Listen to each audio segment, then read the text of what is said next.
So this is the best way so far I have found to import all my photos.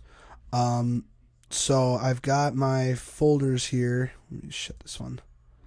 And I've got them all organized by date. I've got this new folder that I copy and paste in every time, and it's got this blank catalog, um, portfolio favorites, raw files, anytime I export high low, Lightroom catalog, etc.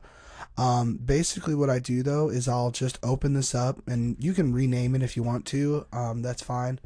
But I will copy and paste this one, and I'll make a new one, and I'll rename it to say one of these. And this was the shoot that I had today, so I'll get rid of that. Oh, didn't delete. I'll get it in a minute. But I come into my maternity one, and then after I pick all the ones, all my raws, I throw them all in the raw file. And then I open up Lightroom with the new catalog within that folder. And then I take all the entire raw folder and put it in. Now, if you have, if you have like a file that if you try to open up in Photoshop and it won't work, this could be what, because it's, a different file format or something. But if you copy them in, just say copy as DNG, you'll still have a really good file format. And it's still going to be full resolution, entirely the raw file, still fully editable just as before, but it'll convert it to a better file format for everything to work around. But you just copy in as DNG, pick whichever ones you want. These are all the ones I want.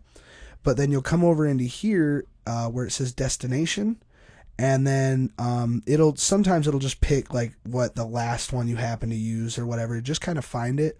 So like for me, I go in here to this Aaron shoot, and then I go to Lightroom catalog because that's where I have it, and then all of these DNG files, it will copy them into this now Lightroom catalog that I have them all in.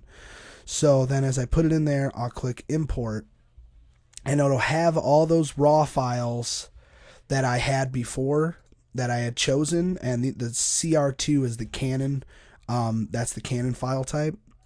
Now if I go into the Lightroom catalog, I'll see this subfolder, and now you can name them different. I didn't name them. I do, and I forgot to do that. But on the import, you can tell it what to name.